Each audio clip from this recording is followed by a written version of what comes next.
संधि क्या होती है? गुण स्वर संधि में अ या आ के साथ इ या ई जब मिलता है तो ए बनता है। इसी प्रकार अ या आ के साथ उ या ऊ मिलता है तब ओ बनता है, और अ या आ के साथ जब ऋ मिलता है तो अर बनता है। बस आपको इतना याद रखना है। यहाँ पर समझिए, अ या आ के साथ, ये अ या आ के साथ जब ई या ई मिलता है तो ए बनता है। अ या आ के साथ उ या ऊ मिलता है तब ओ बनता है, और अ या आ के साथ जब ऋ मिलता है तो क्या बनता है? अर बनता है। ये आपको याद रखना है। तो यहाँ पर देखिए ए ओ अर बनते हैं। आपको याद रखना है कि जहाँ पर ए ओ अर की ध्वनि हो वहाँ पर निश्चित रूप से गुण स्वर संधि होती है। हम इसको उदाहरण के माध्यम से समझते हैं। उदाहरण देखिए, अ धन ई बराबर ए का उदाहरण है। सुर धन इंद्र बराबर सुरेंद्र। यहाँ पर अ है और यहाँ पर ई है। जब ये दोनों मिल रहे हैं तो ए बन रहा है। देखिए यहाँ पर ए की मात्रा लगी हुई है।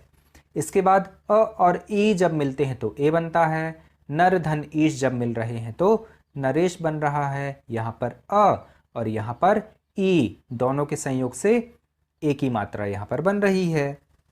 आ धन ई बराबर ए। महाधन इंद्र बराबर महेंद्र। आ धन ई बराबर ए। अगला उदाहरण देखते हैं, महाधन ईश बराबर महेश। आ धन ई बराबर ए। आ धन ई बराबर ए। अगला उदाहरण है, अ धन उ बराबर ओ। वीर धन उचित बराबर वीरोचित। अ धन उ बराबर ओ।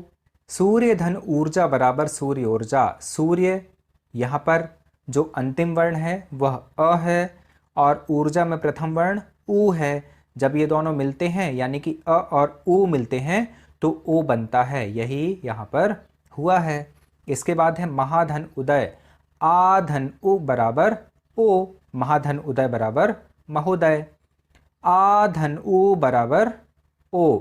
महाधन ऊष्मा बराबर महोष्मा। अगला उदाहरण है, देवधन ऋषि बराबर देवर्षि। यहाँ पर अ और ऋ मिलकर अर बना रहे हैं। यहाँ पर अर हमें दृष्टिगोचर नहीं होगा। जब हम इसको बोलते हैं तो अर की ध्वनि बीच में आती है। बोल के देखिए, देवर्षि। देवर्षि यही लिखा है, देवर्षि। अर की ध्वनि आ रही है। अगला उदाहरण है, महाधन ऋषि बराबर महर्षि। आ धन ऋ बराबर अर, महर्षि महर्षि। ठीक है, तो ये होता है गुण स्वर संधि। इसकी ट्रिक है, जब उन शब्दों के वर्णों के मध्य जिनके बीच संधि हुई है ए ओ अर की ध्वनि हो तब वहाँ गुण स्वर संधि होती है। हमें याद रखना है कि जहाँ पर ए ओ और अर की ध्वनि हो यानी कि ए ओ की मात्रा आए और अर की ध्वनि हो वहाँ पर निश्चित रूप से गुण स्वर संधि होती है। जैसे यहाँ पर देखिए, सुरेंद्र। सुरेंद्र में देखिए ए की मात्रा है तो यहाँ पर गुण स्वर संधि। महोदय में देखिए ओ की मात्रा है यानी ओ की ध्वनि है तो निश्चित रूप से गुण स्वर संधि है। महर्षि में देखिए जब हम इसको बोलते हैं तो अर ध्वनि सुनाई देती है या हमें प्रतीत होती है।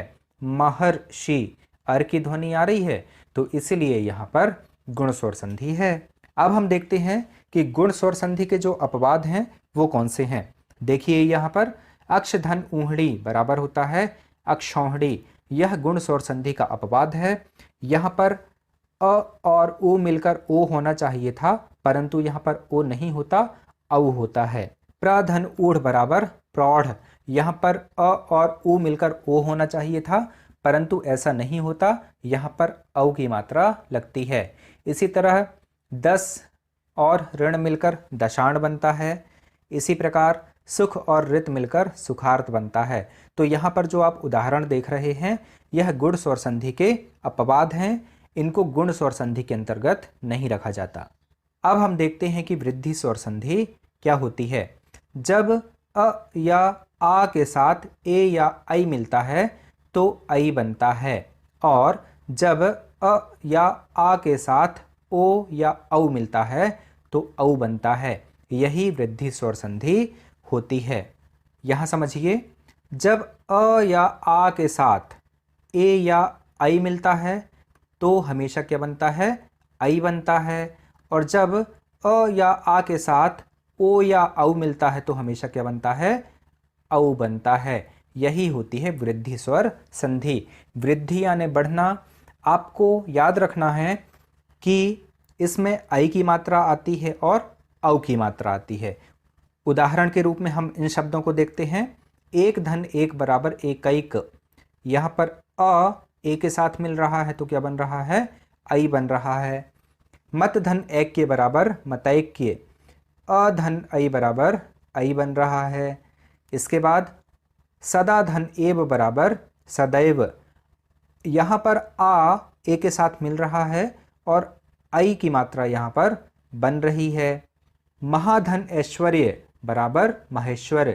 यहाँ पर आ जो है वह आई से मिल रहा है और इसके फलस्वरूप आई ही बन रहा है।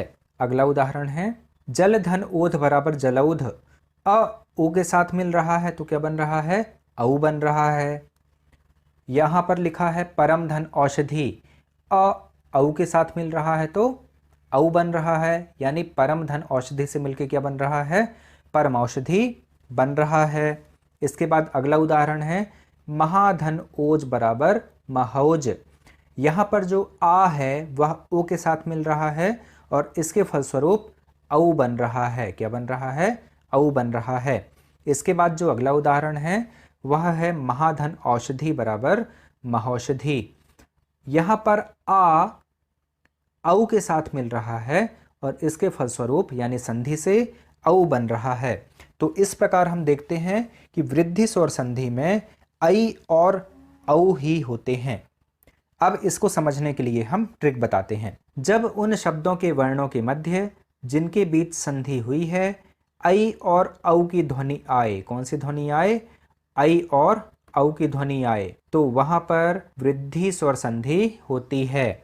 जैसे देखिए एकैक, यहाँ पर देखिए आप आई की मात्रा है तो निश्चित रूप से वृद्धि स्वर संधि है। सदैव, यहाँ पर द में आई की मात्रा लगी हुई है तो यहाँ पर भी निश्चित रूप से वृद्धि स्वर संधि है।